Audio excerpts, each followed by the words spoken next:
Hello, Enid, and welcome to another City Update. My name is Larissa Sloan, and this is Scott Morris, and we're going to bring you some pretty cool stuff today.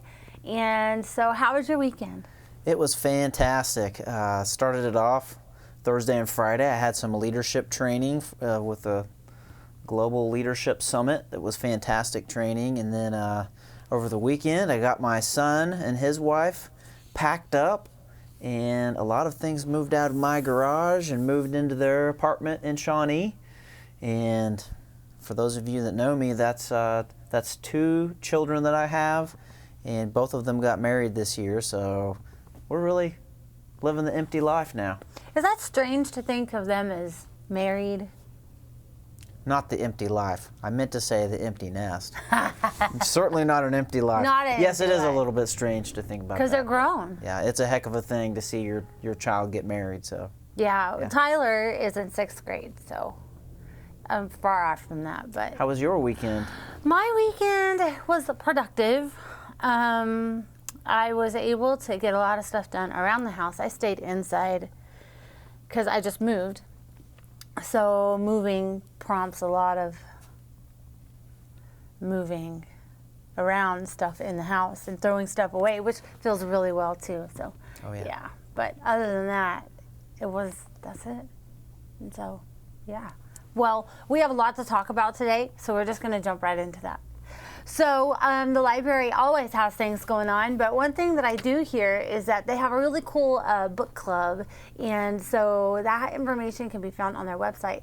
And so what they're doing right now is a book club is where people get together and they read a specific book, and then they come together and they discuss that at an appointed time. And that is actually, they already had one, and that has been passed, but don't worry, because you have 3 other opportunities to participate. So they're going to have another discussion on September 6th, and they're going to be discussing the book Death in a Tenured Position. Did I say that right? I think so. I think so.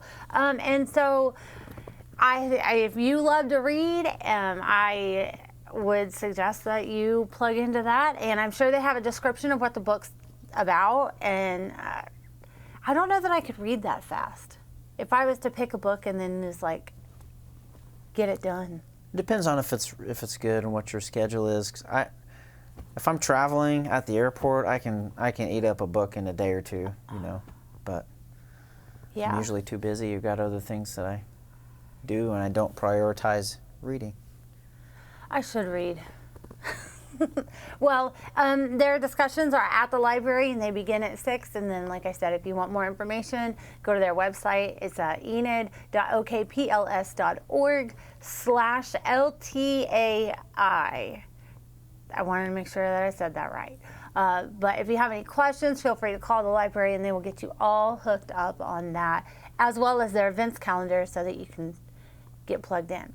And then we also, Parks and Rec always has things going on, and so a couple of things they have going on is they have doggy dip.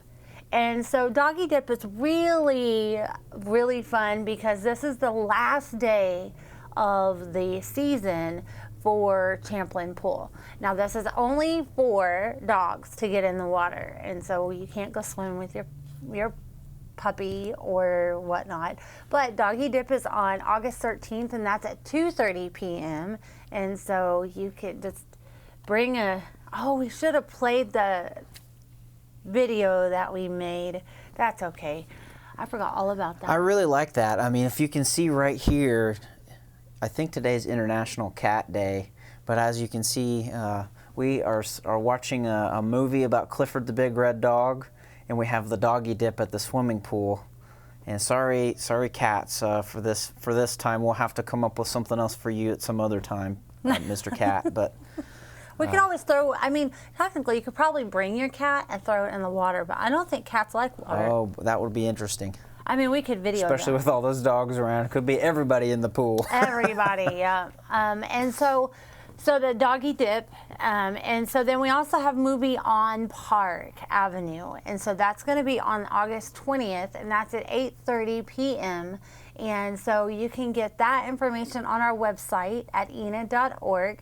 And so if you have any questions, that is where you're going to find the answers. That's another great use of that Park Avenue, that space that we created down there where we can block the street off and have an event down there. That's down by where the one was. That's correct. Yeah, there's been a lot of events happening down there. I've noticed there's some Pop-ups tents. on Park and food truck things, and we'll watch some movies, and I'm sure there'll be many, many other things to go down on Park Street. Yep. Well, it used to be called Movie in the Park, but now it's on Park Street, so I think that's pretty cool. And then, so last week we spoke about this, but just as a recap and just as a reminder, we just want to remind the residents that we know that when you go out, that maybe you notice that there's a street light out and that maybe you want to report that. Well, the city and OG&E own different lights. And so, as you can see on the screen, the colonial lights downtown, which is the far left photo on your screen.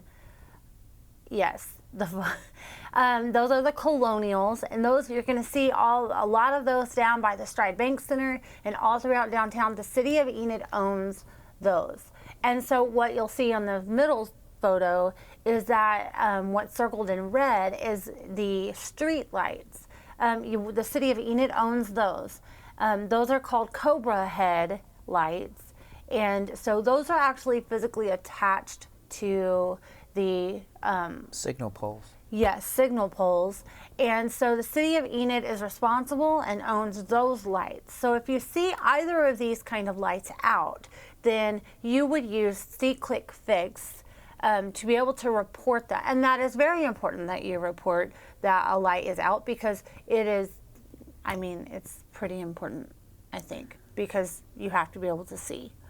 So then what you'll see all the way over on the far right is that OG&E, these kind of lights, which are called street lights, they actually own these. And so the city of Enid does not own these. We do not have rights to be able to repair those. However, you're more than welcome to call OG&E, and I do have that information for you for the contact information. And as you can see, so what I have here for you is just the easiest way to be able to contact OG&E, and that is by phone, which is 800-522-6870. You would choose option 6. You can also email them, and those are for the street lights that are along the residential and the main roads, because that's where a lot of them are. They've also got street lights in alleys, kind of in between homes. They do. And OG&E is a fantastic partner with the city of Enid. They've done a lot of great things with us and in agreement with us, and what a great partner they are. I think that they will be installing new street lights, the colonial styles, downtown, and then maintaining those. So that process hasn't happened yet, but I believe they'll be doing that sometime soon, within the next year. So we may have to redo this, Yes. in another year or so when they have that project complete. But yes, you can send them an email and they'll take care of it. They're fantastic partners, and I can't say enough good things about OG&E. Yep. And so, but if you need to report any of the lights that the city of Enid owns, then you would use the See-Click Fix app. You can use that on our website, as well as you can download that from your Apple store. I'm not an Apple person, so I don't know what that's called, or your Google Play store. Yeah. I think I said that right. Yeah. And so there's that information. As always, if you have questions, you can always call the office. It's 616-7258. We would be more than happy to direct you to the right department, possibly walk you through on the app itself or the website to be able to resolve that issue for you. And so I always know that we talk about See-Click Fix, but this is one of the ways that you can utilize See-Click Fix, because this goes to the right department. It gets handled in an appropriate amount of time and things like that. And so, like I said, you can always call the office and we'll always walk you through that. And so anyway, we have some road closures, some water outages that we're going to talk about. And so our first one is going to be, there is a planned water outage on Wednesday of this week for August 10th.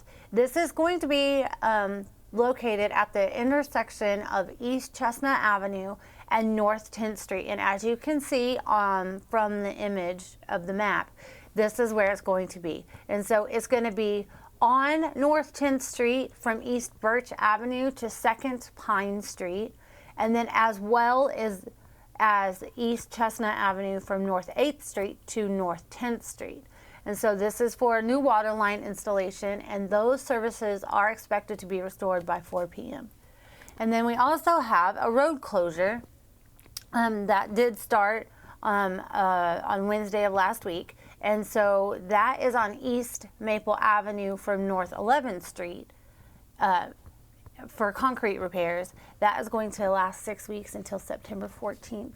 What great progress. You know, sometimes we have to turn water off, you know, temporarily or live through a few weeks of road construction, but East Maple needs some work, so we're out there to do it. So hopefully you can be patient with us as we work through these projects. And you know, we're just trying to see advancement. We're trying to see an improvement in our infrastructure. So anytime you see those yellow cones, you see guys working out, pouring concrete in these 100-degree weather.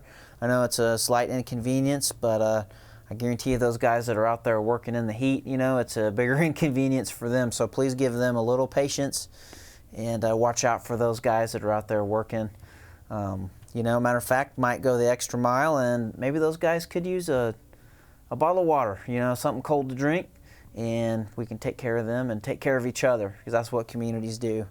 So we are always looking for partners in our community that are willing to see a need, and instead of always pointing the finger and trying to figure out who can meet that need, maybe we can all take a part of taking care of what the need is and find ways to connect with other people and get the things done that need to be done. That was worded wonderful. I don't think I could have worded it like that. Well, and so the City of Enid has employment opportunities that are coming available, that are currently available. As you can see, these are the ones that are available, and then we have part-time positions also. And what you'll see is when they're I just can't think right now. What's that word? The date that it closes is displayed on there as well. And so you can go to our website, which is enid.org/careers, and find all the descriptions for the positions, so that way you know if that would be a good fit for you. And so we also have some upcoming meetings. Do you want to tell us? We've got an MAPC meeting a week from today, and I believe if you need to do a lot split, today's your deadline to get that in before this MAPC meeting is today. So that's the place to go if you need to do lot splits or zoning requests, different things like that. Is a MAPC next week. I think there's I have to look at the agenda to make sure what's on there. It's still another week out, and then the day after that's our study session and commissioners meeting, so that'll be next Tuesday. But I also know that there's other meetings on that happen other than just these two that we talk about a lot. And so I was trying to look that up, and so if there's stuff that you want to get involved with and you want to attend meetings. That's right. You would go to our enid.org website, and under the meetings tab, there's quite a bit going on just this week, actually. There's a Board of Adjustments meeting tomorrow. There's a Park Board meeting, I think, tomorrow. There's all kinds of different meetings that happen just routinely throughout the week and the months. We're very active in Enid. I know that later on in the month there'll be the first Martin Luther King Jr. Holiday Commission meeting where we plan that holiday. So there's just a number of groups that meet, and there's a number of boards you can become involved with. I think we've added new members to just about all the boards. We've had a lot of new people added over the last few months, but there's vacancies that pop up from time to time. So jump onto that website and look at those different groups that meet.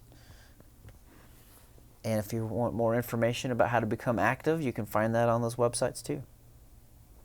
Yes, the City of Enid is always doing something, and the enid.org website is a great place to find that information. That's right. For sure. And so, like we always say, you can stay connected with what the City of Enid is doing on our social media platforms and our YouTube and our Fire TV. But before we close, I just want to say that we would love to have your feedback. We would love to know what you would like to see on the show. We would like to know what you would love to hear about. So send us your information, give us a call.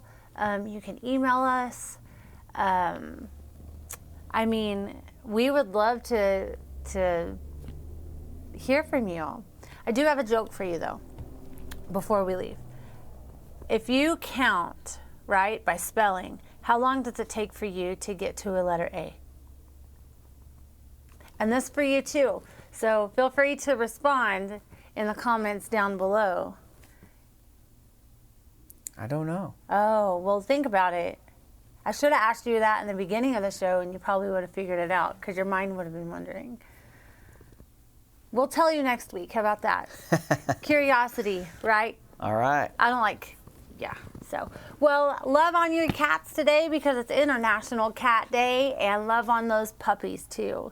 And so we hope that you had a wonderful day, and we thank you for tuning in, and don't forget to smile and have a wonderful day. Bye.